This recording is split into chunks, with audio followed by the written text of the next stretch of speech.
Hi, boys and girls. Today's lesson 19 is an easy one. You're going to need your War of 1812 reader again, and we are going to read together Chapter 7, The Attack on Baltimore. And that starts on page 60. So while you're getting your reader and finding page 60, I will get there also, and I will preview the vocabulary words with you. Okay, so there we go. Chapter 7, Attack on Baltimore. So in this reading, you are going to hear the word port, which is a place on the water near land where ships load and unload cargo, such as a seaport. Pile up means to collect. I bet you with all the stuff being mailed home, it's starting to pile up maybe on your kitchen table, on the counter, someplace. It's all piled up. Harbor, an area of calm, deep water near land where ships can safely put down their anchors. So a lot of ships will sail into the harbor at the seaport to unload. Pitch in means to help with. So hopefully a lot of you are pitching in at home, helping your mom with the dishes, making the beds, your little brothers and sisters. I know Macy is pitching in and helping me out. Stitching is when you sew something. So stitching is sewing. If you have a ripped knee in your pants, your mom might stitch it up. Niece is the daughter of your brother or sister. So if you are someone's niece, that means your mom or dad has a brother or sister. And then commander, a high-ranking officer in the military. The commander of the military. They are the person in charge, okay? So let's look at our reader, and together we will read Chapter 7, The Attack on Baltimore. With those vocabulary words will be in it. Washington, D.C. took 10 years to construct. It took less than 1 day to destroy it. And remember, the previous chapter was when the British came and they burnt it down. Next, the British planned to attack Baltimore. Baltimore was a big city north of Washington, D.C. At the time, it was the third largest city in the United States. It was also a key port, which means there was a lot of trading that went on there. The ships would sail in and trade their goods. And here we have it. See how close they are. Here's the water. This is water right here. This is the harbor. And this is Washington, D.C. that was burned down, and Baltimore is very close to it, okay? Baltimore was protected from naval attack by a large fort. It was called Fort McHenry. The British focused on Fort McHenry. They hoped that if they could take the fort, they could take the city. They planned to attack the fort by land and also by sea. The people of the city were aware an attack was coming. They got ready. They piled up supplies. They set up walls. They even sank ships in the harbor to keep the British ships from getting too close to the city. All of the people in the city pitched in. Even the children helped. So we sank our own ships in the harbor because if the ships sunk down to the bottom of the harbor, the British ships couldn't sail in as far because it made the harbor less deep, so they would hit bottom. So we even sank our own ships to protect ourselves.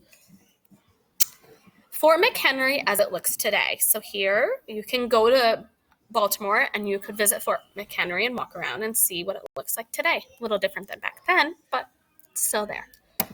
A year earlier, the soldiers in Fort McHenry felt like they needed a flag they could fly over the fort.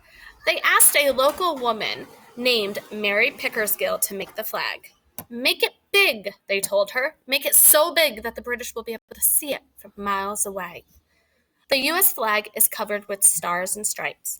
Today, the U.S. flag has 50 stars and 13 stripes.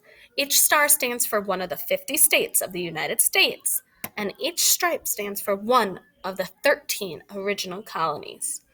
Sometimes America's flag is referred to as the Stars and Stripes, which makes sense because it's made of stars and stripes. And here it is today with the 50 stars that represent each state, the 50 states, and the 13 stripes, okay, for the 13 original colonies that first created our country.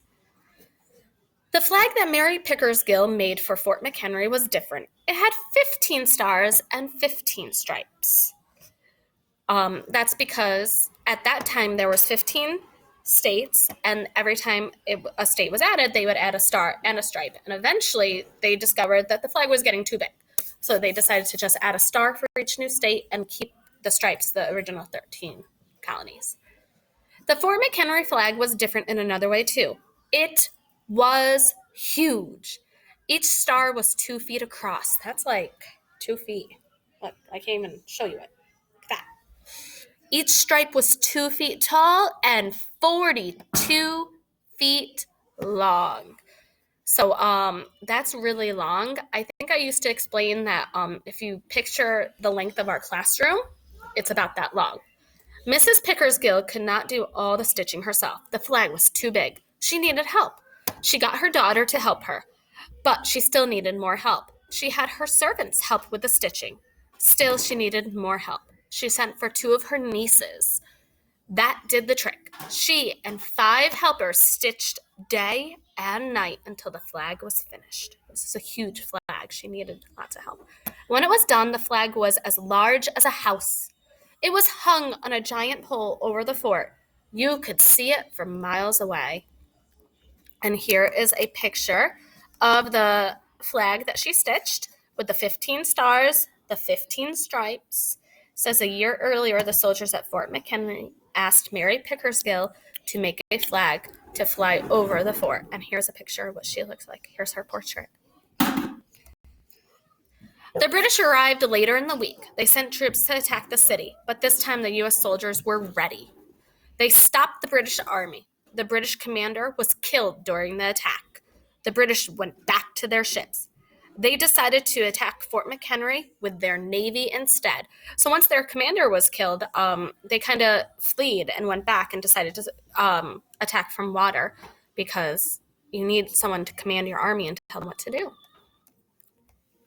And here's a flag like Mary Pickersgill's flag flying at Fort McHenry. And that brings us to our next chapter that we will read, Chapter 8, Francis Scott Key and the National Anthem. Okay, so let's look. After you read that, the only worksheet you have to do today is reread this. Reread the attack on Baltimore, read it to a mom, a dad, brother, sister, somebody at home. Just so you could gain more knowledge, gain some fluency, and maybe you could teach someone at home something they didn't know.